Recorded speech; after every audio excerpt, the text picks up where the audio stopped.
नमस्कार, good evening, बहुत स्वागत है आप सबका। मैं पुनीत पाठक हूं और आप देख रहे हैं खबरों का महाबुलेटिन न्यूज डिकोड, जिसमें हम दिखाते हैं दिन की सबसे बड़ी अहम खबरें और उसके पीछे की असल खबर।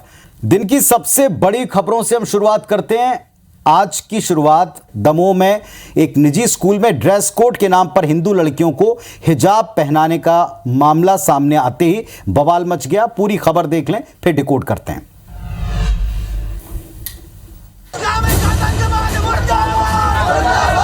दमोह के इस निजी स्कूल का नाम है Ganga Jamuna higher secondary school, जहां ड्रेस कोड के नाम पर स्कूल की बच्चियों को हिजाब पहनाया जा रहा है। ये तस्वीरें देखिए। स्कूल के बाहर टॉपर्स के पोस्टर लगे हैं। इसमें जितनी भी बच्चियां हैं वो सब हिजाब में दिखेंगी और इसमें हिंदू बच्चियां भी शामिल हैं। तस्वीर वायरल हुई तो बवाल बढ़ गया। हिंदू संगठनों ने मोर्चा खोल दिया है। स्कूल पर धर्मांतरण के आरोप लग रहे हैं। राष्ट्रीय बाल संरक्षण आयोग के अध्यक्ष प्रियंक कानूनगो ने इस पोस्टर को लेकर ट्वीट किया, जिसके बाद दमोह कलेक्टर मयंक अग्रवाल ने मामले की जांच कराई। इसमें धर्मांतरण की बात गलत निकली है। मुस्लिम वर्ग के स्कूल संचालक का दावा है कि हिजाब नहीं स्कार्फ है जो स्कूल का ड्रेस कोड है। हालांकि अब मध्य प्रदेश के गृह मंत्री नरोत्तम मिश्रा ने जांच के आदेश दे दिए हैं। कलेक्टर ने जांच टीम बनाई है। स्कूल शिक्षा मंत्री इंदर सिंह परमार ने इस पर कहा कि अगर लड़कियों के पेरेंट्स लिखित में आपत्ति करेंगे तो विभाग स्कूल पर कार्रवाई करेगा। उसकी जांच कराई है। प्रथम दृष्टया जिला शिक्षा अधिकारी को जांच के लिए भेजा था। जांच में उनके परिवार वालों ने कोई इस तरह की शिकायत नहीं की है। जिला शिक्षा अधिकारी स्वयं गए थे। उसके बावजूद भी मैंने पुलिस अधीक्षक को उसकी गहन जांच के लिए बोला है। कलेक्टर और एसपी मिलकर के पूरे प्रकरण की जांच करा करके और यदि वो दोषी पाए जाते हैं तो संबंधित संस्था के खिलाफ कार्रवाई की जाना है। और ये आज ध्यान में आया है तो निश्चित रूप से आगे आने वाले समय में हम प्राइवेट स्कूलों के बारे में भी कोई नीति बना करके आगे बढ़ेंगे। भारतीय जनता पार्टी कुछ चीजें अपना प्रोपेगेंडा अपने अलग तरीके से करती है ताकि मुद्दों से ध्यान भटके। हिंदू संगठनों ने शिक्षा विभाग की जांच पर ही सवाल उठाए और स्कूल की मान्यता रद्द कर एफआईआर दर्ज करने की मांग की है। वैसे स्कूलों में ड्रेस कोड को लेकर पहले भी देश में कई जगह बवाल मच चुका है। दमोह की घटना फिर बताती है कि शिक्षा के मंदिरों में पहनावे और अपने हिसाब से नियम तय करने को लेकर समीक्षा की जरूरत है। तो ये मामला बेहद संजीदा है और आगे जाकर और गंभीर हो सकता है, क्योंकि बच्चों से, उनके एजुकेशन से जुड़ा है। जरा इसको डिकोड करें। पहली बात, कोई भी स्कूल शिक्षा का केंद्र है जहां प्रत्यक्ष या अप्रत्यक्ष तरीके से किसी भी किस्म से धर्म का प्रचार मात्र नहीं होना चाहिए। छात्राओं के ड्रेस कोड में हिजाब का होना इस बात का संकेत है कि स्कूल प्रबंधन धर्म विशेष का प्रचार करने में जुट गया। एक मंशा थोपने का भी इसमें आरोप हो सकता है। स्कूली बच्चियों का ब्रेन वॉश किया जा रहा है, ये भी संभव है। स्कूल प्रबंधन की यह हरकत किसी भी तरह से माफी योग्य नहीं लगती, जो शुरुआत में दिखता है। प्रशासन को प्रबंधन की इस हरकत पर संज्ञान लेना चाहिए, जो कि अभी दावा के लिया जा चुका है। निजी स्कूलों में ड्रेस कोड के लिए नियम बनाने की बात जो मंत्री जी कह रहे हैं, दरअसल ये बहुत पहले भी सामने आता रहा है। चाहे स्कूल के भीतर मज़ारों का मिलना हो, मज़ारों के इर्द गिर्द मजमे का लगना हो या अन्य तरह की गतिविधियां। मध्य प्रदेश में अगर दावा आप करते हैं, चाहे सत्ता पक्ष या विपक्ष, फिर ऐसी घटनाओं की पुनरावृत्ति क्यों? अब बात राहुल गांधी की। अमेरिका की यात्रा पर हैं। सैन फ्रांसिस्को में पीएम मोदी पर दिया उनका बयान आज देश की सियासत में उफान लाता दिखा है। देखिए।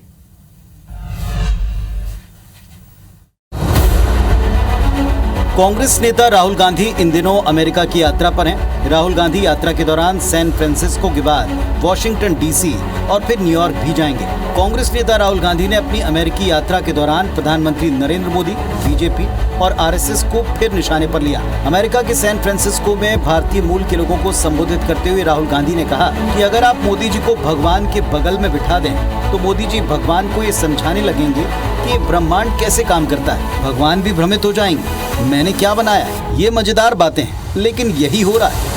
जाहिर है राहुल गांधी के इस बयान पर बीजेपी बौखला गई है।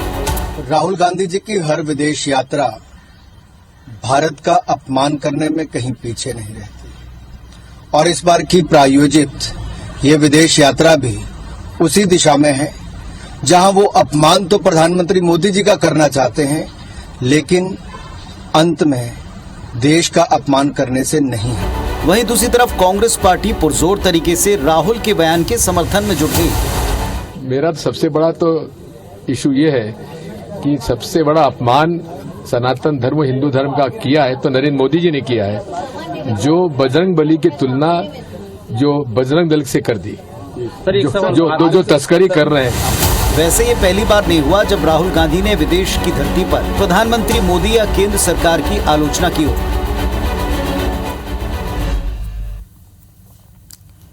तो जैसा कि आपको पहले दिखा चुके हैं, ये पहली बार तो नहीं हो रहा कि जब राहुल गांधी विदेश जाकर कुछ कहें, पीएम मोदी की आलोचना करें और उस पर कोई खामोशी रहे। इस पर पहले भी सारे देश में प्रतिक्रिया दी है बीजेपी ने, अब की बार फिर दे रही है और सीधे तौर पर कह रही है कि मोदी जी का अपमान अंततोगत्वा देश का अपमान है।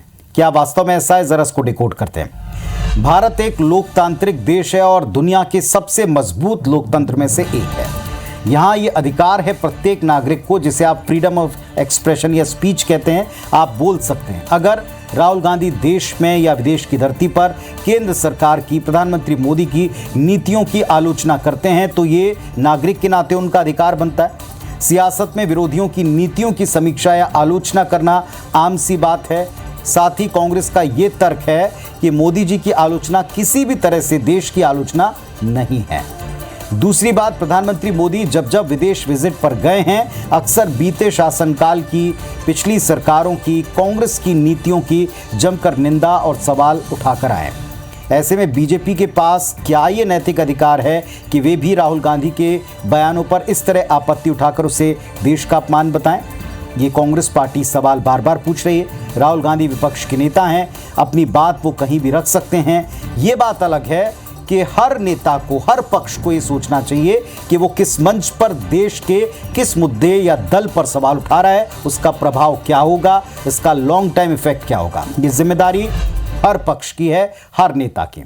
अगली खबर छत्तीसगढ़ से, जहां रायगढ़ में गुरुवार से राष्ट्रीय रामायण महोत्सव का आयोजन हो रहा है। आयोजन की तैयारी पूरी है, लेकिन यहां भी एक कांड और कई तरह के प्रश्न उठाए गए। जरा देखिए।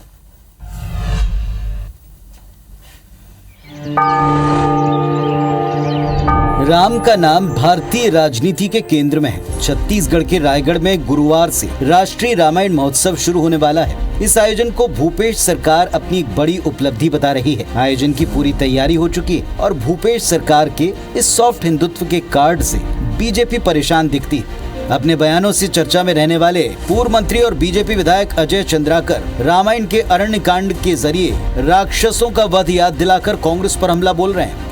मारीच, सुबाहु, त्रिसरा, कबंध, विराध जैसे राक्षसों का वध भी हुआ है और उसकी 14,000 सेना भी मरी है छत्तीसगढ़ की धरती पे। तो ये जो कांग्रेसी हैं वो राक्षस हैं। मैं जिन राक्षसों का नाम बताया उसी राक्षस के बराबर हैं। उनका वध निश्चित है और उनकी पूरी 14,000 सेना मारी जाएगी। चंद्राकर के बयान पर कांग्रेस की तीखी प्रतिक्रिया आनी ही थी। सुनिए उन्होंने क्या कहा। राक्षसी प्रवृत्ति की है, तुम्हें अरण्य कांड में पूरे राक्षसों के ही गुणगान नजर आ रहे हैं, जबकि अरण्य कांड तो रामचरितमानस का सबसे पावन कांड। भारतीय जनता पार्टी के नेता अजय चंद्राकर जैसे लोग उस भाव को उससे नहीं समझ सकते क्योंकि उनके अंदर की राक्षसी वृत्ति है। तो मुद्दा तो है राम और राम जी की भक्ति, लेकिन फिलहाल दोनों प्रतिद्वंद्वी एक दूसरे को राक्षस बताने में जुटे हैं। तो प्रभु श्री राम के नाम का महोत्सव, बहस छिड़ गई है अरण्य कांड पर। असुर कौन कौन, मारीच किसका वध होगा, रामायण पर इस सियासी महाभारत को भी आज डिकोड कर लें। होहु कपट मृग तुम छलकारी, जेहि विधि हरि आनो नृपनारी। ये संवाद है रावण और मारीच के बीच का, जिसका अर्थ ये कि तुम राम को भ्रमित करने के लिए मृग बन जाओ। ये बात रामायण को जानने वाला हर कोई जानता है कि असुर मारीच के पास राक्षसी शक्ति या मायावी शक्ति थी। उसके पास ये माया थी कि कोई भी रूप रखे। आज के दौर में कुछ ऐसी काबिलियत राजनीतिक दलों के पास भी दिखती है, अगर उनके बयानों पर यकीन करें तो। भाजपा बार बार याद दिलाती है कि यूपीए सरकार ने राम सेतु को काल्पनिक बताया था, वही सरकार जिसकी अगुवाई कांग्रेस किया करती थी। इधर कांग्रेस पार्टी का बार बार बीजेपी पर यह आरोप रहता है कि वो प्रोपेगेंडा पॉलिटिक्स करके राम के नाम पर ध्रुवीकरण का लाभ लेती है। अब बीजेपी को उसी की प्रिय पिच धर्म पर, राम पर बोल्ड करने के लिए प्रदेश कांग्रेस सरकार राष्ट्रीय रामायण महोत्सव करवा रही है। इसके पहले कौशल्या महोत्सव हो चुका है। राम वन परिपथ के ऊपर विकास का काम तेज है। राम जी की मूर्तियां तमाम स्थानों पर लग चुकी हैं, लेकिन छत्तीसगढ़ में कांग्रेस का यूं राममय हो जाना भारतीय जनता पार्टी को जरा भी रास नहीं आ रहा। उसे कतई इसमें सत्यता नहीं दिखती। सबसे अहम बात यह कि राम जन्मभूमि के मंदिर के लिए लंबा आंदोलन चला चुकी बीजेपी को अब राष्ट्रीय रामायण महोत्सव के इस आयोजन में कुछ भी उचित नहीं दिखता, वो उस पर आपत्ति करे। इन परिस्थितियों में मारीच कौन है, किसका अंत होगा, ये जनता जनार्दन ही तय करती है। और इस बार भी जनता जनार्दन ही तय करेगी कि उन्हें किसका पक्ष राम जी वाला लगता है और किसका पक्ष मारीच वाला लगता है। मध्य प्रदेश के इंदौर में बीजेपी प्रदेश अध्यक्ष वी.डी. शर्मा ने राहुल गांधी, कमलनाथ और दिग्विजय सिंह पर आज एक बड़ा हमला बोला है। इसी पर एक रिपोर्ट देखिए। बीजेपी महाजनसंपर्क अभियान के जरिए पीएम मोदी की उपलब्धियां और राज्य सरकार के काम को प्रदेश के 65,000 बूथों तक ले जाने की योजना है। ये जानकारी इंदौर में बीजेपी प्रदेश अध्यक्ष वी.डी. शर्मा ने दी। साथ ही राहुल गांधी के पीएम मोदी पर लगाए जा रहे आरोपों पर तंज कसते हुए कहा कि राहुल गांधी की जितनी बुद्धि है उतनी ही बात करते हैं। वहीं कांग्रेस की सरकार पर कमीशनखोरी के आरोपों पर सख्त लहजे में पलटवार किया। कहा कि प्रदेश में सबसे बड़े कमीशनखोर कमलनाथ जी, दिग्विजय सिंह जी हैं। 2018 में उन्होंने वल्लभ भवन को दलाली का अड्डा बना दिया था। इस अभियान में 65,100 बूथों पर केंद्र सरकार की योजनाओं से जो लाभार्थी हैं, घर घर में उनकी योजनाओं का पैम्पलेट, हमारी राज्य सरकार ने भी ऐतिहासिक काम जो मध्य प्रदेश के अंदर किया है। हमारी उन योजनाओं के लाभार्थियों से घर घर मिलने का संपर्क का जो अभियान है, अलग अलग हमारे मोर्चे भी काम करेंगे। वी.डी. शर्मा यहीं नहीं रुके। उन्होंने दिग्विजय के चुनाव प्रचार शुरू करने को लेकर कहा कि दिग्विजय सिंह जितना ज्यादा घूमे उतना हमारे लिए अच्छा। लोगों को उनके कार्यकाल की याद आएगी और ये बीजेपी को फायदा पहुंचाएगी। चलिए, ये खींचतान लगातार चुनाव तक बढ़ने वाली है। ना तर्क नए हैं और ना ही बात नहीं है कि दिग्गी के प्रचार से बीजेपी को फायदा होता है। अगली खबर है देश की राजधानी दिल्ली से और जुड़ी है हमारे पड़ोसी देश से। गुरुवार को नेपाल के पीएम प्रचंड 4 दिनों की यात्रा पर दिल्ली पहुंचे हैं। इस पूरी यात्रा और उसके मकसद को डिकोड करें उसके पहले आज क्या हुआ, खबर देख लें।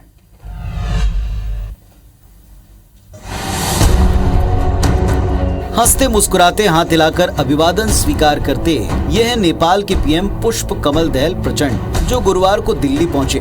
प्रचंड 3 जून तक दिल्ली में रहने वाले। 5 महीने हो गए प्रचंड को नेपाल का प्रधानमंत्री बने और बतौर पीएम उनकी ये पहली विदेश यात्रा है और इस लिहाज से इस दौरे की काफी अहमियत है। खास तौर पर चीन की नजर प्रचंड के इस दौरे पर जमी है। अब सवाल उठता है कि प्रचंड के दिल्ली दौरे का सबसे अहम एजेंडा क्या है। दरअसल प्रचंड के दौरे के दौरान भारत और नेपाल के बीच 2 दशक पुरानी ट्रांजिट संधि की समीक्षा होगी। जानकारों के मुताबिक 1999 के नेपाल भारत ट्रांजिट संधि को कुछ अतिरिक्त सुविधाओं के साथ संशोधित किया जा सकता है, जिसके बाद नेपाल भारत के बीच कुछ और रास्ते खोले जाएंगे। अभी भारत नेपाल के बीच आयात निर्यात के लिए 15 रूट हैं, जो संधि संशोधन के बाद 19 हो जाएंगे। इसके अलावा नेपाल में चीन के असर को कम करने के लिए प्रचंड का ये दौरा भारत के लिए एक अच्छा मौका भी है। चलिए, यहाँ पर प्रचंड का दौरा इतना महत्वपूर्ण है तो इसी दौरे और इसके मकसद को आज हम डिकोड कर रहे हैं। नेपाल एक लैंड लॉक्ड कंट्री है। नेपाल की सीमा भारत और चीन दोनों से जुड़ी है। मतलब नेपाल भारत और चीन दोनों के बीच में है और संबंध दोनों से बनाकर रखना उसकी सियासी व्यवस्था। रणनीतिक तौर पर नेपाल भारत और चीन दोनों के लिए काफ़ी अहम भी है, हमारे लिए भी अहम है। भारत के साथ नेपाल के संबंध सदियों पुराने हैं। दोनों देशों के बीच में खुली सीमा है। दोनों देशों के बीच में रोटी बेटी के संबंध हैं। लेकिन पिछले कुछ वर्षों में चीन ने नेपाल में अपना असर बढ़ाया है, दखल बढ़ाया, कोशिश की है। चीन ने नेपाल में कई प्रोजेक्ट्स में निवेश कर रखा है। चीन से नेपाल की करीबी भारत के लिहाज से एक चिंता का विषय है।